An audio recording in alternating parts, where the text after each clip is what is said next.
Hello everyone, my name is Prachi. I work as an AVP of Engineering at JioCinema.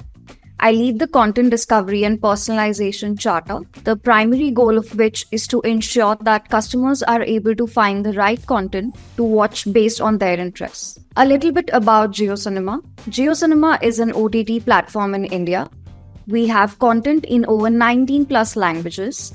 We stream both live and VOD content that spans across entertainment, sports, kids, news, and short form. We're the most downloaded app in India in 2023 and have around 100 million plus daily active customers. We currently hold the rights to stream IPL digitally. In fact, IPL 2024 ended in May just a couple of months back. A few stats to denote the sort of scale we deal with.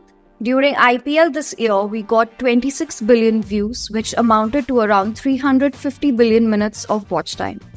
As a team, we are continuously shaping the streaming landscape and trying to raise the bar for what an app can achieve. Operating at our scale brings unique challenges like how to manage an immense workload while delivering a seamless experience to millions of users. Because of this, there are a lot of considerations that we have to account for while architecting our systems, especially when it comes to caches and databases. Maintaining low latency at high RPS or when a sudden spike of traffic comes is essential. They have to be easily scalable because of the variability in traffic that we get. Our RPS in live games can increase by 10x in a matter of few seconds. Traditional auto-scaling does not work for us because it takes time to kick in. And these solutions need to be reliable. They must have high availability, have failover solutions, and just be easy to build with and operate. When you're streaming a game for 30 million users, we don't have the luxury of reacting to issues as they arise. We need to invest in solutions that prevent them. Today, I'm going to talk about how we use Redis at JioCinema. We will talk about 3 use cases. The first one being the journey of playback of videos, where we use Redis as a cache and it is a read-heavy scenario. Second one is the measurement of streaming consumption, which is a way for us to denote how many views a content has received since the time it has gone live on the platform. We use Redis here and this is a write-heavy scenario. And finally, a use case covering our interactive experience where we use Redis as a primary database. This one is interesting because I think Redis as a primary database is not talked about very often. Alright, let's dive into the first use case, which is the journey of playback of a video. Every content on our platform is associated with a bunch of playback URLs. You play a video, you need playback URLs for it. This set of data, though, is mostly static. Once you encode a video, the playback URLs for that video do not really change unless you have a new video or you want to retransfer the same video for some reason. The playback URL set, though, is not just one global URL for everyone. It is a huge set of URLs per content, and the URL that gets delivered to you is dependent on what platform you're streaming from: Android, iOS, web, TV. The capabilities of your device, whether it can do HEVC, AVC, Dolby, 4K, etc., which CDN your playback session is routed to, and a lot of other factors. We also need to always be ready for unprecedented sudden spikes which can correlate to an interesting moment in that game, release of a big movie or show, a viral short-form clip, or a breaking news story. So hockey stick spikes are very common for us in playback. And of course, since video is our bread and butter, this system needs to have high availability. This is the 10,000 feet view of our playback system. We have a primary database that stores playback URLs for every content and combination possible. We have a service called Playback Service that decides what URL should be delivered to each user on a device based on the factors we just discussed. We use Redis as a read-through cache here, and of course, there are a lot of other components involved to make a single session of playback possible, but we'll focus on our Redis setup here. Our Redis cluster here is deployed on GCP. It is an active-active database and hence it acts like a clustered Redis. Clustering is an efficient way of scaling Redis that should be used in 2 use cases. One, when your dataset is more than 25 GB. When you enable clustering in this case, multiple shards of the database are created and data requests are spread across nodes. And the second is when the operations performed on Redis are CPU intensive, which can result in performance degradation, which was the case for us. By having multiple CPU cores, the load of operations is distributed amongst them. We have a standard hashing policy set on this database for fast access. We also have multi-AZ enabled here. In this mode, the cluster nodes are tagged with the zone they have been deployed in, and Redis ensures that primary server and replica Redis processes of the same shard are never hosted on nodes that are located in the same availability zone. This has actually helped us a few times. The benefit of adding a layer of Redis cache here is in case of sudden spikes, our database does not get overwhelmed. And that's what you want. When there are 20 to 30 million concurrent users on your platform, protecting the primary database against these surges becomes utmost important. Let's talk about the second use case, which is measuring the streaming consumption for our content. We show this number on the top right corner for all of our live events.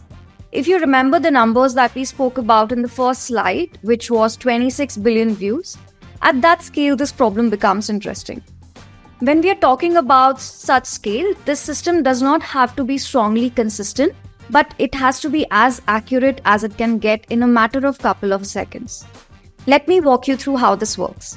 Whenever a user goes on a content and plays it, our front-end clients emit events depicting that a playback session was started, along with a lot of other details. All of this user-generated data flows through our in-house event ingestion service, which then pushes it to Kafka, our data streaming platform. The event ingestion service here processes over 10 million messages per second, which amounts to around 5+ GB of data per second.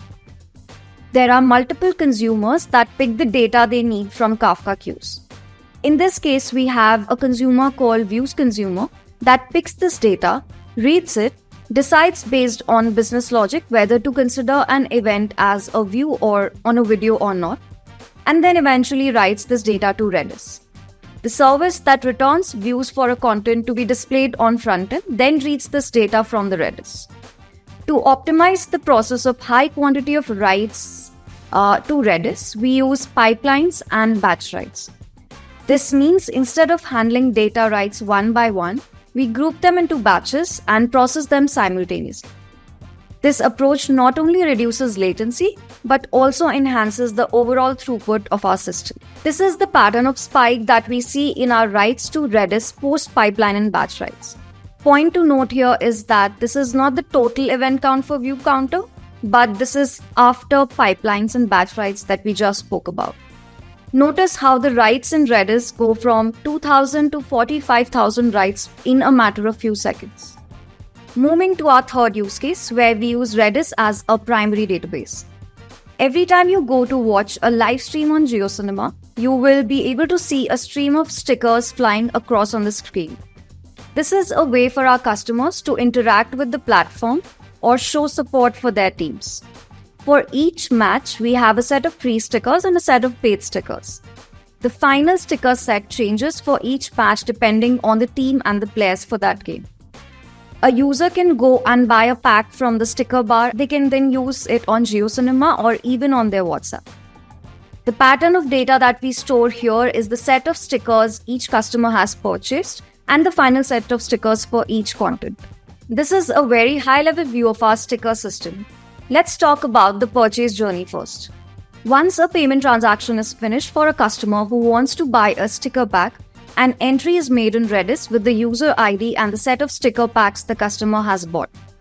When the sticker pack of the customer is loaded on the app, either when they try to play a content or otherwise, the request goes to sticker service.